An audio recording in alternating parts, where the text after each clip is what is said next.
बिस्मिल्लाहिर्रहमानिर्रहीम। अस्सलाम वालेकुम dear students, welcome to my channel. आज हम चैप्टर नंबर 3 फर्स्ट ईयर की मैथ पंजाब बोर्ड जो हमने स्टार्ट किया हुआ है उसका चैप्टर नंबर 3 जो है वो हम आज इसको कवर करने की कोशिश करेंगे। इसकी एक्सरसाइजेस के जो इंपॉर्टेंट क्वेश्चंस हैं वो इंशाल्लाह मैं आपके साथ शेयर करूँगी। और पिछला लेक्चर होप सो कि आपने देखा होगा और आपको उसकी अंडरस्टैंडिंग होगी जो उसमें हमने ऑब्जेक्टिव कवर किया और उसके साथ साथ जो हमने इसमें शार्ट क्वेश्चंस कवर किए हैं वो सारे आपको समझ आ गए होंगे। अगर कोई भी कन्फ्यूजन हो या कोई भी चीज़ आपको लेक्चर के दौरान समझ ना आए तो आप काइंडली कमेंट बॉक्स में लाजमी मेंशन किया करें। और अगर इनके अलावा अगर किसी टॉपिक पे आपको कोई भी लेक्चर चाहिए हो तो आप वो भी कमेंट बॉक्स में लाजमी बताया करें। इंशाल्लाह आपको सारे लेक्चर्स जो हैं वो मिलेंगे। तो चैनल पे अगर आप न्यू हैं तो चैनल को सब्सक्राइब कर दें और वीडियो को ज़्यादा से ज़्यादा अपने फेलोज़ के साथ, अपने स्टूडेंट्स के साथ जो है वो शेयर करें ताकि सबकी हेल्प हो सके। तो आज चैप्टर नंबर 3 है, इसको हम जो है वो देख लेते हैं। चैप्टर नंबर 3 हमारे पास मैट्रिसेस एंड डिटर्मिनेंट्स का जो मेन इसका थीम है या मेन जो टॉपिक है वो मैट्रिसेस और डिटर्मिनेंट्स है। इसका ऑब्जेक्टिव हम ऑलरेडी कवर कर चुके हैं और साथ में शार्ट क्वेश्चंस भी हमने कवर किए हैं। तो आज जो है वो हम इसके लॉन्ग क्वेश्चंस को ज़्यादा जो है वो तवज्जो देंगे और इसके अलावा भी जो एक्सरसाइज में शॉर्ट क्वेश्चंस इंपॉर्टेंट है वो भी मैं आप सबको सॉल्व करवाऊंगी। तो सबसे पहले हमारे पास जो कुछ डेफिनेशंस हैं इनको भी हम एक दफ़ा देख लेते हैं ताकि ड्यूरिंग एक्सरसाइजेज हमें कोई भी जो है वो परेशानी ना हो कि ये चीज़ हमारे पास किस तरह से इसको हम डिफ़ाइन करेंगे। तो सबसे पहले तो आपके पास मैट्रिक की डेफिनेशन है, मैट्रिक्स की। तो मैट्रिक्स के बारे में आपने अपने 9th क्लास के चैप्टर नंबर 1 में जो है वो सबसे पहली डेफिनेशन आपकी जो है वो मैट्रिक की स्टार्ट होती है। तो वही डेफिनेशन आपके पास यहाँ पे अगेन है कि an arrangement of the different elements in the form of rose and the column with in the square brackets is called a matric. यानी कि एक आपके पास रोज और कॉलम की फॉर्म में और स्क्वायर ब्रैकेट के अंदर आपको एक फॉर्म दी जाती है जिसको आप मैट्रिक्स कहते हैं। और इसको जो है वो मैट्रिक्स को कैपिटल अल्फ़ाबेट से डिनोट किया जाता है। और अगर मैट्रिक्स के अंदर जो है वो एलिमेंट्स यूज़ हो रहे होते हैं अल्फ़ाबेटिकल तो उनको फिर स्मॉल लेटर से डिनोट किया जाता है। जैसे यहाँ पे as an example A is equal to 1 7 3 2 and within square brackets इसको रोज में और कॉलम्स में लिखा हुआ है। तो ये हमारे पास एक मैट्रिक है। उसके बाद फिर हमारे पास आ जाता है ऑर्डर के। मैट्रिक का ऑर्डर क्या होता है, जितने नंबर ऑफ़ रोज़ और जितनी नंबर ऑफ़ कॉलम्स होते हैं उनको आप कहते हैं कि ये आपके मैट्रिक का ऑर्डर है। जैसे यहाँ पे एज एन एग्जांपल हमारे पास एक मैट्रिक दिया हुआ है जिसमें 2 रोज़ हैं और 3 कॉलम है। तो order of the matrix is equal to number of rows multiply by number of column. इस तरह के MCQs हमने काफ़ी सारे देखे थे अपने ऑब्जेक्टिव वाली वीडियो में कि इस तरह से हमारे पास था कि if the order of the matrix is this. तो आपने याद रखना है कि जो फर्स्ट चीज़ आपको दी हुई होती है वो नंबर ऑफ रोज़ होती है और जो सेकंड होती है वो आपके पास नंबर ऑफ़ कॉलम होती है। तो इस तरह से आपको ऑर्डर दिया हुआ होता है कि order of the matrix is 2 cross 3 and second जो मैट्रिक है उसका ऑर्डर 3 क्रॉस 2 है। तो नया मैट्रिक किस तरह से बनेगा, तो वो चीज़ें मैंने आपको अंडरस्टैंड करवाई थी। यहाँ पे हमारे पास एक मैट्रिक है, इसका ऑर्डर हमारे पास 2 क्रॉस 3 यानी कि 2 इसमें रोज़ हैं और 3 जो है वो हमारे पास इसमें कॉलम दिए हुए हैं और 2 हमारे पास रोज़ दी हुई है। तो इस मैट्रिक का जो ऑर्डर है वो हमारे पास है 3 क्रॉस 2। उसके बाद रो मैट्रिक, कौन सा मैट्रिक होता है, वो मैट्रिक जिसमें जस्ट एक ही रो हो उसको आप रो मैट्रिक कहते हैं। एंड सेम इसी तरह से कॉलम मैट्रिक जो है वो मैट्रिक होता है जिसमें जस्ट एक ही कॉलम हो उसको आप कॉलम मैट्रिक कहते हैं। और उसके बाद स्क्वायर मैट्रिक है जिसमें number of rows is equal to number of column जो है नंबर ऑफ़ रोज़ और नंबर ऑफ़ कॉलम्स इक्वल होते हैं तो उसको आप स्क्वायर मैट्रिक कहते हैं। रेक्टेंगुलर मैट्रिक है जिसमें जो है वो नंबर ऑफ़ रोज़ और नंबर ऑफ़ कॉलम इक्वल्स नहीं होती, उसको आप रेक्टेंगुलर मैट्रिक कहते हो। उसके बाद डायगोनल मैट्रिक है। डायगोनल मैट्रिक वो मैट्रिक होता है जिसके अपर और लोअर दोनों टर्म्स में अपर डायगोनल भी और लोअर डायगोनल में भी 0 होते हैं और दरमियान में जो है वो कोई नंबर्स होते हैं 1 के अलावा। यानी कि अगर तीनों 1 हो जाते हैं तो उस मैट्रिक को आप आइडेंटिटी मैट्रिक कहते हैं। और अगर मैट्रिक के अपर और लोअर डायगोनल में 0 होते हैं बट दरमियान में कोई दूसरे नंबर्स होते हैं तो उसको आप डायगोनल मैट्रिक कहते हैं।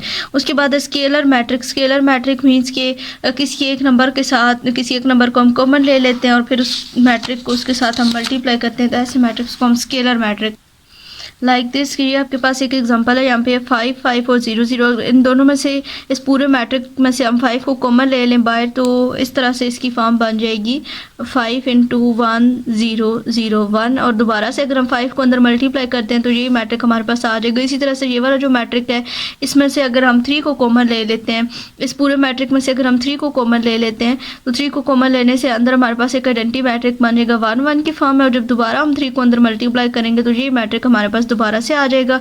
तो ऐसे मैट्रिक्स को हम जो है वो स्केलर मैट्रिक कहते हैं। उसके बाद हमारे पास आ जाता है आइडेंटिटी मैट्रिक का यूनिट मैट्रिक। तो आइडेंटिटी मैट्रिक या यूनिट मैट्रिक हमारे पास वो मैट्रिक होता है जिसमें के मेन डायगोनल में हमारे पास 1 होता है, उस मैट्रिक को हम आइडेंटिटी मैट्रिक कहते हैं। फिर उसके बाद आपके पास नल मैट्रिक आ जाता है। इसकी डेफिनेशन हमने ऑब्जेक्टिव में भी देखी है कि वो मैट्रिक जिसके तमाम एलिमेंट्स जो हैं वो 0 होते हैं उसको आप नल मैट्रिक कहते हैं। इक्वल मैट्रिक में ये होता है कि दोनों जो मैट्रिक्स होते हैं, यानी कि अगर हमने ये बताना हो कि ये दो मैट्रिक्स इक्वल हैं तो इक्वल मैट्रिक की ये कंडीशन होती है कि दोनों मैट्रिक्स के ऑर्डर के अलावा जो उसमें एलिमेंट्स दिए हुए हैं वो भी सारे के सारे सेम होते हैं। तो ऐसे मैट्रिक्स जिसको आप इक्वल मैट्रिक कहते हैं। लाइक यहाँ पे 1 2 3 4 ए मैट्रिक है और सेम इसी तरह का 1 2 3 4 बी मैट्रिक है, तो इन दोनों मैट्रिक्स को हम इक्वल मैट्रिक कहते हैं। उसके बाद है upper triangular matrix. Upper triangular matrix में जो है वो ये होता है, मैंने आपको बताया था कि मेन डायगोनल के नीचे वाली साइड पे अगर आपके पास 0 आते हैं तो वो आपके पास अपर ट्रायंगुलर मैट्रिक होता है। और इसी तरह लोअर ट्रायंगुलर मैट्रिक में ये होता है कि मेन डायगोनल के ऊपर वाली साइड पे अगर आपके पास 0 आते हैं तो उसको आप लोअर ट्रायंगुलर मैट्रिक कहते हैं। और ट्रायंगुलर मैट्रिक वो मैट्रिक होता है matrix which is either upper triangular और lower triangular is called the triangular matrix, यानी कि या तो वो अपर ट्रायंगुलर मैट्रिक होता है या लोअर ट्रायंगुलर मैट्रिक होता है। तो ऐसे मैट्रिक को आप जस्ट ट्रायंगुलर मैट्रिक भी कहते हैं। उसके बाद सिमेट्रिक मैट्रिक है। सिमेट्रिक मैट्रिक वो मैट्रिक होता है जब ए का ट्रांसपोज इज इक्वल, यानी कि किसी मैट्रिक का ट्रांसपोज दोबारा से उसी मैट्रिक की इक्वल आ जाता है तो उसको आप सिमेट्रिक मैट्रिक कहते हैं। एमसीक्यूज में काफ़ी ज़्यादा आपने इस चीज़ को डिनोट किया होगा। उसके बाद स्क्यू सिमेट्रिक में ये होता है कि ए का transpose is equal to minus A, यानी कि जो मैट्रिक का हम ट्रांसपोज ले रहे हैं उसका आंसर आता है तो उसकी इक्वल ही है, लेकिन जस्ट एक साथ में एज अ माइनस एक आ जाता है तो उसको आप स्क्यू सिमेट्रिक कहते हैं। इसी तरह से आगे हर्मिशियन और स्क्यू हर्मिशियन है। हमने काफ़ी दफ़ा इसी चीज़ को हमने ऑब्जेक्टिव में भी डिफाइन किया था कि हर्मिशियन मैट्रिक वो होता है जब ट्रांसपोज भी हो और साथ में उसका कॉन्जुगेट भी हो तो वो सेम मैट्रिक के इक्वल आ जाए तो उसको आप हर्मिशियन कहते हैं। और इसी तरह से जैसे स्क्यू मैट्रिक में होता है कि ये नेगेटिव ऑफ मैट्रिक आ जाता है तो उसको आप स्क्यू हर्मिशियन मैट्रिक कहते हैं। तो ये कुछ डेफिनेशंस थी इंपॉर्टेंट। इसके बाद अभी हम एक्सरसाइज के जो इसके क्वेश्चंस हैं उनको हम देख लेते हैं। जो एक्सरसाइज में इसके क्वेश्चंस इंपॉर्टेंट है। अच्छा, तो एक्सरसाइज 3.1 का क्वेश्चन नंबर 2 आपके पास इंपॉर्टेंट है। आपके 4 क्वेश्चंस के लिए काफ़ी ज़्यादा रिपीटेड क्वेश्चन है, इसको आप देख लें अगर इस तरह का कोई भी क्वेश्चन आता है ताकि आप इसको जो है वो इजीली सॉल्व कर सकें। तो क्वेश्चन है कि फेज equal to iota 0 1 minus iota show that A4 यानी कि ए की पावर में 4 है इज इक्वल टू I2 यानी कि आइडेंटिटी मैट्रिक है और उसका ऑर्डर 2 क्रॉस 2 है। और यहाँ पे आयोटा की टर्म्स हमें साथ में बता दी गई है कि iota square is equal to -1 के होता है। ये हम पीछे पढ़ चुके हैं पिछले चैप्टर्स में। और आयोटा इज इक्वल टू √-1, चूँकि इसका जब स्क्वायर ख़त्म करेंगे तो इस साइड पे ये अंडर के इक्वल आ जाएगा। अब देखें ये नीचे इतना ज़्यादा बोर्ड्स मेंशन है, इसका मतलब है कि ये बहुत ज़्यादा रिपीटेड क्वेश्चन है। और अब इसका सोल्यूशन हम देख लेते हैं। यहाँ पे देखो हमारे पास पावर क्या है, A4 है, यानी कि हमें A4 की वैल्यू चाहिए जबकि हमें जो दिया हुआ है जो वो जस्ट A दिया हुआ है।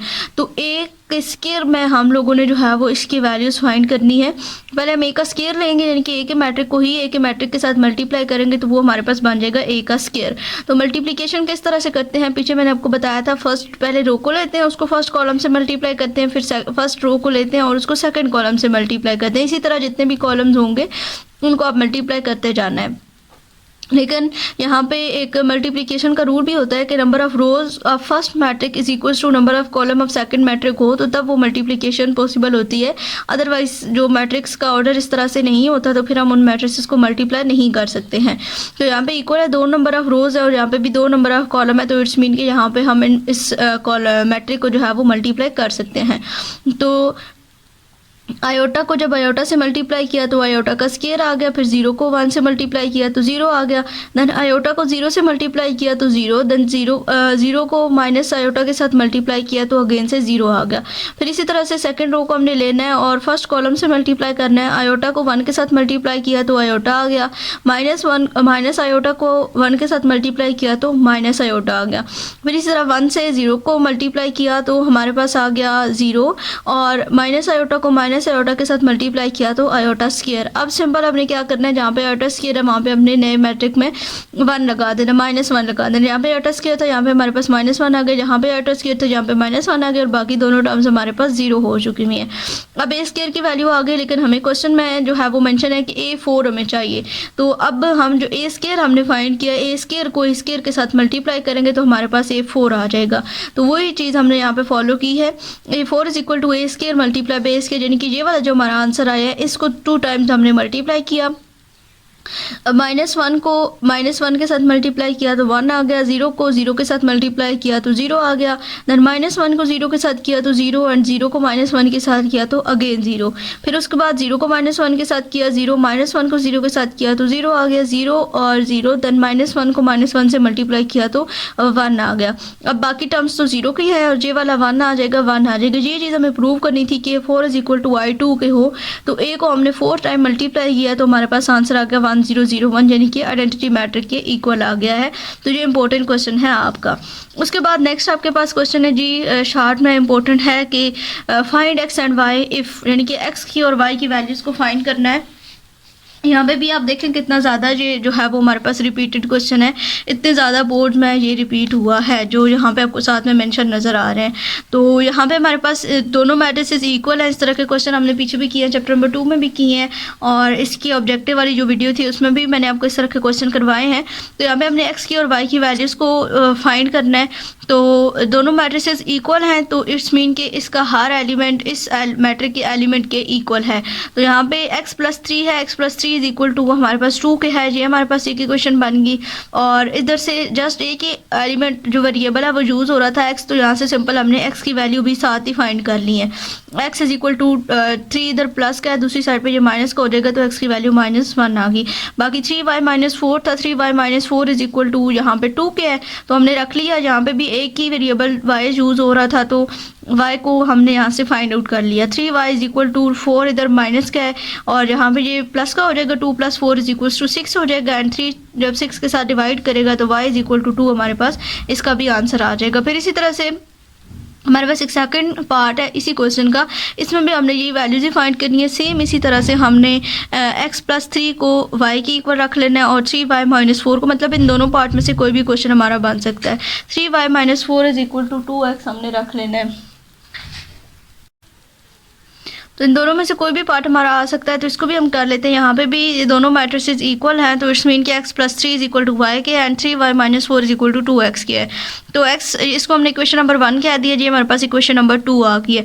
यहाँ से सिंपल हमने 2x को भी इस साइड पे ले लिया, तो 2x - 3y+4 is equal to 0 क्या हो जाएगा। ये वाला जो 2 है, या ये वाली जो टर्म्स है जी हमने 2x के साथ ले ली है, यानी कि यहाँ पे ये 3y इधर प्लस का था, यहाँ पे माइनस का हो गया, ये 4 इधर माइनस का था, और यहाँ पे ये राइट हैंड साइड पे प्लस का हो रहेगा। तो ये इक्वेशन हमारे पास एक बन गई है, 2x - 3y+4 is equal to. अब जो इक्वेशन नंबर 1 थी उसमें हमारे पास था कि y is equal to x+3, तो हमने पहली जो इक्वेशन थी उसको सेकंड इक्वेशन में पुट कर दिए, तो हमारे पास इसका एक वेरिएबल का आंसर आ जाएगा x का। 2x - 3 इंटू x+3 यानी कि y की value +4 is equals to 0, then 2x - 3x + 3 3s are 9 and +4, then -x, 2 में से 3 माइनस होंगे तो -x and 9 - 4 is equal to -5 is equal to 0, then x का जो वैल्यू है वो हमारे पास आ जाएगा -5। फिर इसी तरह से जो ये हमारे पास x की वैल्यू निकली है, x इज इक्वल टू -5, इसको क्वेश्चन नंबर 1 में हम पुट कर देंगे, तो हमारे पास आ जाएगा x+3 is equal to y, x की जगह पे -5 + 3 is equal to y, and y का आंसर जो है वो हमारे पास आ जाएगा -2। उसके बाद आपका जो क्वेश्चन है वो इम्पोर्टेंट है, क्वेश्चन नंबर आपका 5 है। ये लॉन्ग क्वेश्चन के लिए इम्पोर्टेंट है, और ये भी काफ़ी ज़्यादा रिपीटेड क्वेश्चन है, काफ़ी ज़्यादा बोर्ड्स में ये रिपीट होता है, तो इसको आपने जो है वो लाजमी तौर पर अभी समझ लें। यहाँ पे हमारे पास है, यहाँ पे भी हमने x की और y की वैल्यू फाइंड करनी है। डिफरेंट जो है वो हमें मैट्रिक्स दिए हुए हैं, यहाँ पे ये 2 मैट्रिक्स हैं, और राइट हैंड साइड पे हमें एक मैट्रिक दिया हुआ है। तो अब यहाँ पे ये आपके पास एक स्केलर दिया हुआ है, इट्स मीन कि अब सबसे पहले आपने इसको ख़त्म करना है। इस 2 को पहले इस पूरे मैट्रिक के साथ आपने मल्टीप्लाई करना है। यहाँ पे ये स्टेप देखें, यहाँ पे 2 को अंदर मल्टीप्लाई किया तो 2x and then 2y 0, 2 2s are 4 and 2 1s are 2 यहाँ पे आ गया, ये हमारे पास एक मैट्रिक आ गया। अब इन दोनों मैट्रिसेस को हमने करना है ऐड। एडिशन के लिए क्या होता है कि दोनों मैट्रिसेस के ऑर्डर सेम होने चाहिए, और हर एक एलिमेंट को दूसरे एलिमेंट में सिंपली ऐड कर देना। लाइक मल्टीप्लिकेशन में तो हमारे पास एक दूसरा रूल है कि फर्स्ट रो को पहले कॉलम के साथ मल्टीप्लाई करो, फिर सेकंड के साथ, फिर थर्ड के साथ। लेकिन यहाँ पे ये चीज़ आपकी होनी है कि जब आपने एडिशन करनी है या सब्ट्रैक्शन करनी है तो दोनों मैट्रिसेस का ऑर्डर सेम होगा। तो हर फर्स्ट जो मैट्रिक होगा उसके फर्स्ट एलिमेंट को सेकेंड मैट्रिक के फर्स्ट एलिमेंट के साथ आपने प्लस कर देना है या माइनस कर देना है। फिर इसी तरह से सेकेंड एलिमेंट को सेकेंड एलिमेंट के साथ, थर्ड एलिमेंट को थर्ड एलिमेंट के साथ, और अप टू सोन इसी तरह से चलते जाना है। तो ये चीज़ यहाँ पे हमने फॉलो की है। 2 + 2 हमने कर दिया, 0 + 2x हमने कर दिया, x + 2y हमने कर दिया, देन यहाँ पे 1 + 0 हो गया, y + 4 हो गया एंड 3 - 2 हो गया। और यहाँ पे ये सेम मैट्रिक हमारे पास आ रहा है। उसके बाद यहाँ पे अब इनको हमने प्लस कर लिया, 2 + 2 4 हो गया, यहाँ पे 2x, यहाँ पे x + 2y, यहाँ पे 1 एंड y + 4 एंड 3 - 2 1 आ गया, इक्वल्स टू हमारे पास इस मैट्रिक के है। अब x की और y की चूँकि हमने वैल्यूज़ फाइंड करनी है तो जो इजीली जिन में से निकल सकती है वहाँ वो हम ले लेंगे। यहाँ पे 2x = हमारे पास है -2 के, तो इसको हमने लिया 2x = -2 और ये वाला 2 आपस में कैंसिल आउट होंगे तो x की वैल्यू आ जाएगी -1। फिर ये वाला देखें तो y + 4 = हमारे पास 6 के, यहाँ से y की वैल्यू आसानी से निकल सकती है, तो y + 4 = हमने 6 ले लिया और 4 इधर प्लस का था, यहाँ पे ये माइनस का हो जाएगा, तो 6 - 4 = 2। यहाँ पे आपके पास जो है वो y की वैल्यू भी आ रही है, जो लॉन्ग क्वेश्चन के लिए इंपॉर्टेंट क्वेश्चन है। उसके बाद हमारा क्वेश्चन नंबर 12 इस एक्सरसाइज का इंपॉर्टेंट है, जहाँ से सिर्फ हमने x मैट्रिक x हमने फाइंड करना है। ये शार्ट क्वेश्चन के लिए है, जहाँ से कहता है कि find the matrix x if ये हमें जो है वो क्वेश्चन दिया हुआ है x × 5 2 - 2 1 = -1 5 12 एंड 3। तो ये हमारा जो फर्स्ट मैट्रिक है वो x का है, सेकंड को हमने a का नाम दे दिया और थर्ड हमारा जो है वो b है। तो यहाँ से अब हमने x फाइंड करना है, तो x = a इनवर्स b या b इनवर्स ऑफ a हम इसको लिख सकते हैं। अब हमने इनवर्स फाइंड करना है, तो इनवर्स का फार्मूला हमारे पास होता है एडजॉइंट ऑफ a, ये आपके पास फार्मूला है adjoint of a divided by determinant of a। तो पीछे भी हमने पढ़ा है कि जब भी हमने इनवर्स फाइंड करना होता है तो सबसे पहले हम ये चेक करते हैं कि ये हमारे पास मैट्रिक सिंगुलर है या फिर नॉन सिंगुलर है। तो उसके लिए हमने इस मैट्रिक का डिटर्मिनेंट लेना होता है। तो जो a का मैट्रिक है वो 5 2 2 एंड -1 है, वो मैट्रिक हमने यहाँ पे लिखा और इसका हमने लिया डिटर्मिनेंट 5 2 - 2 एंड 1, 5 1 = 5 2 2 = 4 हो गया, तो देन 5 + 4 = 9, यानी कि नॉट = 0। इट्स मीन कि ये हमारे पास एक नॉन सिंगुलर मैट्रिक है, तो इसका इनवर्स जो है वो हम फाइंड कर सकते हैं।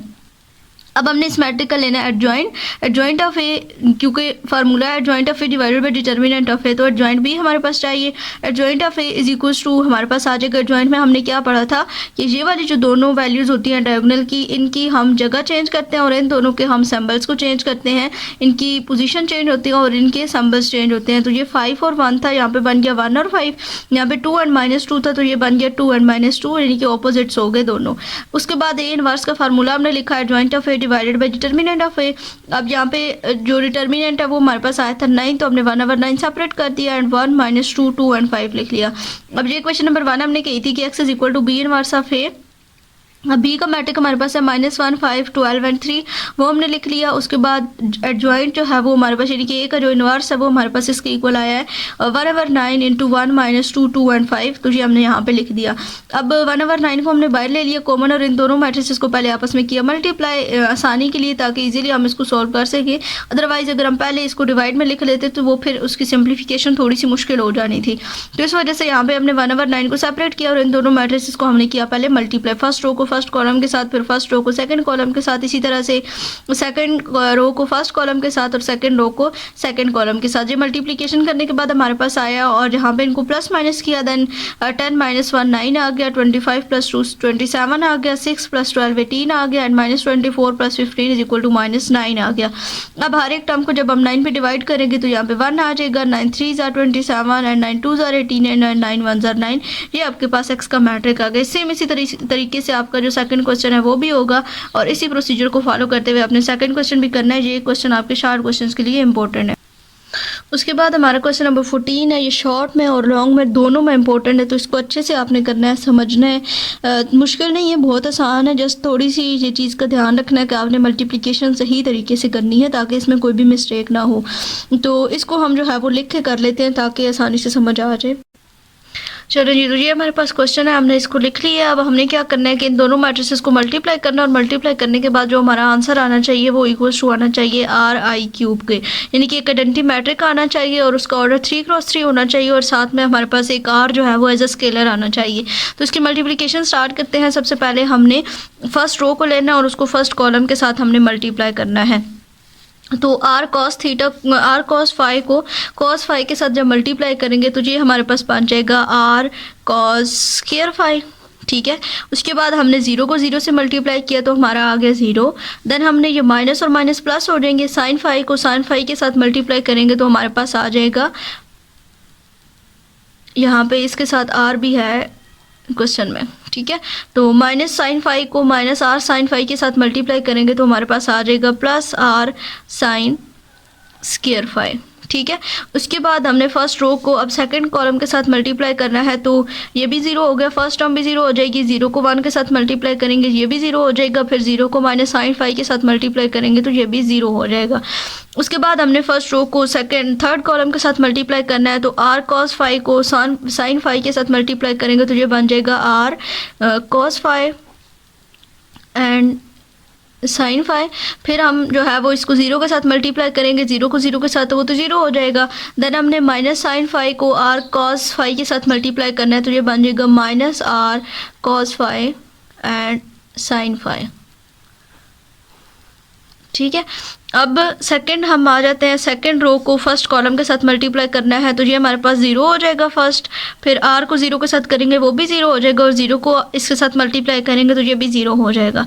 फिर सेकंड रो को हमने यहाँ पे मल्टीप्लाई करना है इसके साथ, तो ये हमारे पास बन जाएगा, ज़ीरो को ज़ीरो के साथ किया तो वो ज़ीरो हो गया, प्लस आर को 1 के साथ मल्टीप्लाई किया तो वो आर आ गया, और ज़ीरो को ज़ीरो के साथ मल्टीप्लाई किया तो वो बन गया ज़ीरो। फिर हमने क्या करना है, जो हमारी ये रो है सेकंड रो है, इसको हमने थर्ड कॉलम के साथ मल्टीप्लाई करना है। पहले आ जाएगा हमारे पास ज़ीरो, फिर आर को ज़ीरो के साथ मल्टीप्लाई करेंगे वो भी हमारे पास ज़ीरो आ जाएगा, और थर्ड भी हमारे पास ज़ीरो हो जाएगा। फिर इसी तरह से हमने थर्ड रो को फर्स्ट कॉलम के साथ मल्टीप्लाई करना है तो ये हमारे पास बन जाएगा r sine phi and cos phi. उसके बाद हम जो है वो ज़ीरो को ज़ीरो के साथ मल्टीप्लाई करेंगे तो ये ज़ीरो हो जाएगा, एंड माइनस इसको इसके साथ मल्टीप्लाई करेंगे तो R sine phi and cos phi आ जाएगा, ठीक है। उसके बाद थर्ड रो को इसके साथ मल्टीप्लाई करेंगे तो फर्स्ट टर्म भी ज़ीरो हो जाएगी, सेकंड टर्म भी हमारे पास यहाँ पे ज़ीरो हो जाएगी, और थर्ड टर्म भी हमारे पास यहाँ पे ज़ीरो हो जाएगी। उसके बाद हमने थर्ड रो को इसके साथ मल्टीप्लाई करना है थर्ड कॉलम के साथ, तो ये बन जाएगा r sine square phi, r sine square phi. उसके बाद ज़ीरो हो जाएगा, और आगे हमारे पास बन जाएगा, इसको हम मल्टीप्लाई करें कॉस फाई को आर कॉस फाई के साथ मल्टीप्लाई करेंगे तो ये बन जाएगा plus r cos square phi, ठीक है। ये हमारे पास जो है वो इसकी थर्ड रो आ गई। अब ये सारी चीज़ें आ गई, अब इनको हम प्लस माइनस करते हैं कि क्या क्या चीज़ें हमारे पास नए मैट्रिक में बनती हैं या बचती हैं। यहाँ पे फर्स्ट में हमारे पास बन गया r cos square phi plus r sine square phi, यहाँ पे ज़ीरो हो गया। ये प्लस का फर्स्ट टर्म और सेकंड जो है वो माइनस किया तो यहाँ पे भी ज़ीरो हमारे पास आ जाएगा।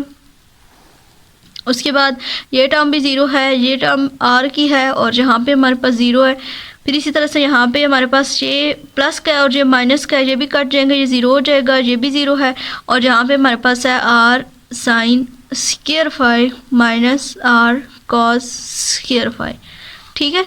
उसके बाद नेक्स्ट अब हमने क्या करना है, नेक्स्ट देखना है कि इन दोनों में से ये जो आर है ये दोनों में सेम है, तो इसको हम कॉमन लेते हैं। आर को कॉमन लेंगे तो अंदर बचेगा cos square phi plus sine square phi, then zero zero, फिर उसके बाद zero r zero zero zero, यहाँ से भी आर को कॉमन लिया तो अंदर बच जाएगा कॉस स्क्वायर फाई प्लस, यहाँ पे हमारे पास प्लस है, ठीक है, sine square phi and cos square phi plus cos square phi, ठीक है। अब आर भी तीनों, अब ये जो आइडेंटिटी है इनको पहले हम देख लेते हैं कि ये जो कॉस स्क्वायर फाई और साइन स्क्वायर फाई है, या हम इसकी आइडेंटिटी पढ़ी है cos square theta plus sine square theta या sine square theta plus cos square theta equals to 1 क्या होता है, तो इसकी जगह पे अब हम 1 लगा देंगे, सिंपल इंटू 1। अब हमने क्या करना है, इस मैट्रिक में से हमने आर को ले लेना है कॉमन, ये जो हमारे पास लास्ट मैट्रिक बच्चा आया है इसमें से अब हम आर को लेंगे कॉमन, आर को कॉमन ले लेंगे तो अंदर बन जाएगा 1 0 0 0 1 0 0 0 1, और ये इक्वल्स टू है हमारे पास आर आई 3 के, तो ये चीज़ हमने यहाँ से प्रूव करनी थी, तो ये हमारी प्रूव हो गई है।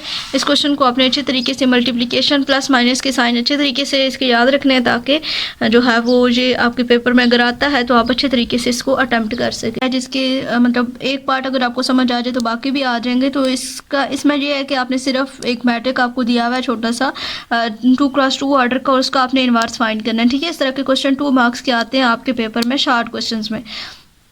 तो इसका हमने जो है वो किया था, ऑब्जेक्टिव वाली जो वीडियो थी की थी उसमें भी हमने इस तरह के क्वेश्चंस को कवर किया था, लेकिन एक दफ़ा फिर से हम इसकी एक्सरसाइज के जो क्वेश्चंस हैं उनको भी हम देख लेते हैं, ताकि जो है वो ये चीज़ें हमें अच्छे से समझ आ जाएँ। तो क्वेश्चन नंबर 1 हमारे पास जो है वो है 3 - 1 2 and 1। इसका अब हमने इन्वर्स फाइंड करना है।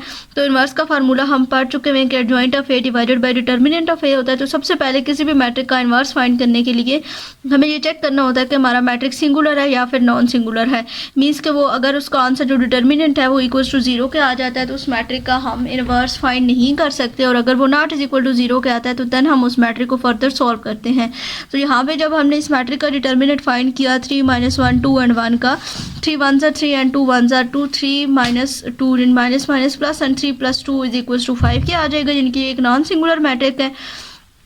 तो इट्स मीन कि अब इसका एडजॉइंट भी हम फाइंड कर इन्वर्स भी फाइंड कर सकते हैं। एडजॉइंट हमने फाइंड कर लिया। एडजॉइंट में इन दोनों की पोजीशंस चेंज करते हैं और इन दोनों के साइंस चेंज करते हैं, तो ये 1 3 and -2 and 1 हो जाएगा। देन हमने इसका इन्वर्स का फार्मूला लिखा, adjoint of A divided by determinant of A which is equal to 1/5 × 1 1 -2 and 3। अब यहाँ पे 5 पे इन सबको बस डिवाइड कर देना है। जो कैंसिल आउट अगर होने वाले होते हैं तो वो कैंसिल कर देते हैं, अगर नहीं तो जस्ट यही इसका आंसर आ जाता है। इसी तरह से इसका सेकेंड पार्ट भी है और थर्ड पार्ट भी है। इस क्वेश्चन का थर्ड पार्ट मतलब ज़्यादा रिपीटेड है, इसको भी हम एक दफ़ा देख लेते हैं। इसमें आयोटा इंक्लूडेड है, तो इस क्वेश्चन को भी हम देख लेते हैं। जो इसका थर्ड पार्ट है 2 आयोटा आयोटा आयोटा एंड -1। यहाँ पे ये एक हम लेट कर लिए कि ये मैट्रिक है इक्वल्स टू ए के है, 2 आयोटा आयोटा आयोटा एंड -1।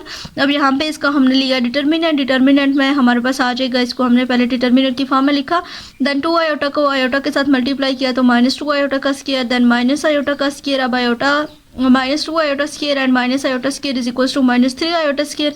इस तरह से भी कर सकते हैं, और सिंपल आप यहाँ पे आयोटा स्क्वायर की जगह पे -1 भी पुट कर दें तब भी आपका आंसर सेम ही आएगा।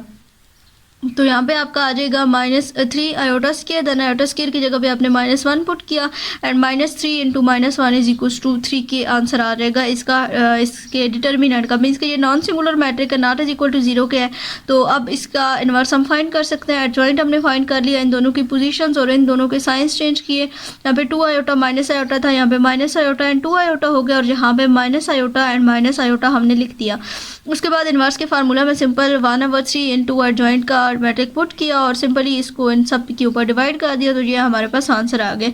फिर ये क्वेश्चन है नेक्स्ट वाला, ठीक है। इसमें हम जो कंडीशन हम अक्सर देखते हैं कि ये सिंगुलर या नॉन सिंगुलर है, तो देखें यहाँ पे ये एक मैट्रिक था, इसका सबसे पहले हमने लिया डिटर्मिनेंट। तो डिटर्मिनेंट में ये क्या हुआ कि इसका आंसर आ गया 0, 2 3s are 6 and 6 1s are 6, तो 6 - 6 इज इक्वल टू 0 आ गया। तो यहाँ पे अब इन्वर्स एग्जिस्ट नहीं करता, क्योंकि जो इसका डिटर्मिनेंट है वो इज इक्वल टू 0 का है। तो इस तरह का ऑब्जेक्टिव भी हमने काफ़ी ज़्यादा देखा था, और यहाँ पे सब्जेक्टिव में भी आपको इस तरह का क्वेश्चन आ सकता है। उसके बाद इस एक्सरसाइज का क्वेश्चन नंबर 3 हमारे पास इंपॉर्टेंट है, जिसमें हमें कुछ लीनियर इक्वेशंस दी हुई और उनको हमने सॉल्व करना है। तो यहाँ पे solve the following system of linear equations. तो इक्वेशंस है 2x1 - 3x2 is equal to 5, 5x1 + x2 is equal to 4। सबसे पहले हमने इसको मैट्रिक की फॉर्म में कन्वर्ट कर लेना है। किस तरह से, जो यहाँ पे नंबर्स हैं उनको एक मैट्रिक अलग में लिख लेना है। जो यहाँ पे अननोन्स है, मीन्स कि जो वेरिएबल्स हैं x1 x2 x3 जितने भी हो सकते हैं, यहाँ पे तो जस्ट 2 हैं, उनको हमने अलग कर लेना है। और जो राइट हैंड साइड पे हमारे पास नंबर्स दिए हुए होंगे उनको हमने अलग कर लेना मैट्रिसेस की फॉर्म में। तो यहाँ पे आ जाएगा 2 - 3 5 and 1। यहाँ पे कोई भी जो है वो इसके साथ कॉन्स्टेंट नहीं है, कोई भी नंबर नहीं है, तो कोफिशिएंट नहीं है, तो इसको इस वजह से हमने 1 लिख दिया। यहाँ पे x1 and x2 लिख दिया, और यहाँ पे 5 और 4 आ गया। जिस तरह से पीछे हमने क्वेश्चन को सॉल्व किया था ax is equal to B की फॉर्म में, सेम इसी तरीके से आपने यहाँ पे इसको ax is equal to B की फॉर्म में ही सॉल्व करना है। ये जो मैट्रिक है इसको आप a का नाम देते हैं, ये जो मैट्रिक है जो अननोन्स को होता है उसको आप x का नाम देते हैं, और जो राइट हैंड साइड पे मैट्रिक होता है उसको आप देते हैं b का नाम। तो ये आ जाता है x is equal to B and x is equal to a inverse of b। इस तरह से हम इसको अब लिख देंगे। अब इन्वर्स आ गया तो इट्स मीन के पहले ए के मैट्रिक को हमें सॉल्व करना है। उसके लिए सबसे पहले ए का डिटर्मिनेंट हमने लेना है, ए के मैट्रिक का डिटर्मिनेंट लेने के बाद आंसर अगर नॉट इज इक्वल टू 0 आता है तो देन हम इसको आगे सॉल्व करेंगे, अदरवाइज यहीं पे ये क्वेश्चन स्टॉप हो जाएगा। तो डिटर्मिनेंट हमने लिया 2 1 जार 2 3 5 जार 15 -15 था तो माइनस माइनस प्लस हो गए, 2 + 15 इज इक्वल टू 17 क्या आ गया, इट्स मीन्स के नॉट इज इक्वल टू 0 तो नॉन सिंगुलर मैट्रिक है। अब इसके बाद हमने जो ए मैट्रिक है उसका एडजॉइंट फाइंड किया, इन दोनों के पोजीशंस चेंज किए और इन दोनों के साइंस चेंज किए, तो ये हमारे पास आ गया 1 2 3 एंड -5। उसके बाद इसमें इसका जो इन्वर्स का फार्मूला है adjoint of A divided by determinant of A, इसमें इसको पुट कर दिया 1/17 × 1 3 -5 एंड 2, और फिर इसके बाद x is equal to A inverse of b 1/17 × a का मैट्रिक और ये वाला मैट्रिक, देन 5 और 4 b का मैट्रिक। अब इन दोनों मैट्रिक्स को मल्टीप्लाई किया पहले, 5 1 जार 5 एंड प्लस 5 3 जार 12।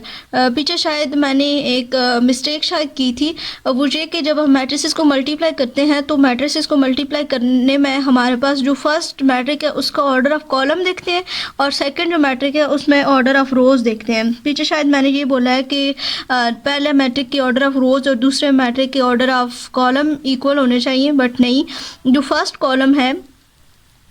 फर्स्ट कॉलम होगा उसमें आपने देखना है ऑर्डर ऑफ कॉलम,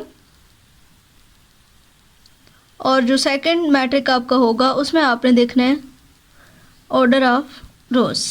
ठीक है, इस तरह के जब मैट्रिक्स को मल्टीप्लाई करना है तो ये कंडीशन पहले चेक कर लेनी है, अगर ये कंडीशन होल्ड कर रही होती है तो देन आपने इसको मल्टीप्लाई करना होता है।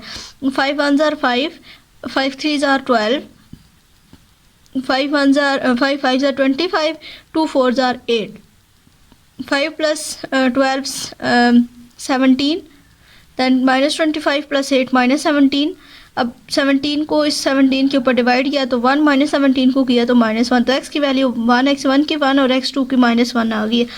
इसी तरह इसके अगले दोनों पार्ट्स हैं, सेम इसी तरीके से आपने इनको भी सॉल्व करना है। इसमें भी आपने x is equal to A inverse of b use करना है। ए इनवर्स के लिए पहले उसका जॉइंट डिटर्मिनेंट लेना है, देन उसके बाद जॉइंट लेना है और सिंपल इनको मल्टीप्लाई करके जो आपके पास एक डिटर्मिनेंट का आंसर आएगा उस पर आपने इसको डिवाइड कर देना है, तो आपके पास x1 की x2 की वैल्यूज आ जाएंगी। उसके बाद हमारा मोस्ट इंपॉर्टेंट क्वेश्चन है क्वेश्चन नंबर 6। इसमें कि if A and B are the square matrices of the same order then explain why in general। कि मैट्रिसेस में वैसे तो हमने ये फार्मूला पढ़ा हुआ है कि a + b का whole square is equal to a square + 2ab + b के स्क्वायर के होता है, लेकिन ये मैट्रिसेस के लिए ट्रू नहीं है। बेशक वो स्क्वायर मैट्रिसेस हैं, उनके ऑर्डर सेम है, और लेकिन फिर भी ये जनरल यानी कि मैट्रिसेस में ये जो चीज़ है ये गलत है। कैसे देख लेते हैं। लेफ्ट हैंड साइड हमारे पास है a + b का होल स्क्वायर, जिसको हम इस तरह से भी लिख सकते हैं a + b और a + b। जब इसको हम मतलब मल्टीप्लाई करते हैं, a को a के साथ तो a का स्क्वायर, फिर a को b के साथ a b, b को a के साथ किया तो b a प्लस b को b के साथ किया तो b का स्क्वायर आ गया। अब ये चीज़ अगर हम वैसे देखें, सेट्स की फॉर्म में देखें या नंबर्स की फॉर्म में देखें, तब तो ये पॉसिबल है कि ab + ba is equal to 2ab होता है, लेकिन मैट्रिसेस में ये कभी भी इक्वल नहीं होते। दो मैट्रिसेस को आप मल्टीप्लाई करें बेशक, उनका आंसर ये नहीं आएगा। A B not is equal to B A है इन जनरल, तो इसका मतलब है कि इनको प्लस करने से भी ये आंसर नहीं आएगा। तो इस वजह से मैट्रिसेस की फॉर्म में a + b का square not is equal to a square + 2ab + b square के होता है। फिर इसी तरह से माइनस वाली कंडीशन है, माइनस में भी सिंपल इसी तरह से आपने a - b के स्क्वायर को आपने खोलना है, a - b की फॉर्म में लिखना है, इसको इनमें मल्टीप्लाई करना है। तो यहाँ पे भी आपने यही कंडीशन देनी है कि a b not is equal to b a होता है इन जनरल, तो इसी वजह से -ab - b a not is equal to -2ab है, तो ये ट्रू नहीं है। उसके बाद सेम आपके पास a + b × a - b not is equal to a square - b square के है, तो इसमें भी सेम यही चीज़ें हैं कि यहाँ पे a b और b a आ चुका है, तो ये प्लस करने से मतलब मल्टीप्लाई करने से कभी भी a b not is equal to b a होता है, यानी कभी भी ये इक्वल नहीं होते। मतलब वैसे तो हम कहें तो 2 4 जार b 8 होता है, 4 2 जार b 8 होता है, लेकिन मैट्रिक्स में ये पॉसिबल नहीं होता, ये जनरल में ट्रू नहीं है। तो इस वजह से ये a + b × a - b not is equal to है a स्क्वायर - b स्क्वायर के।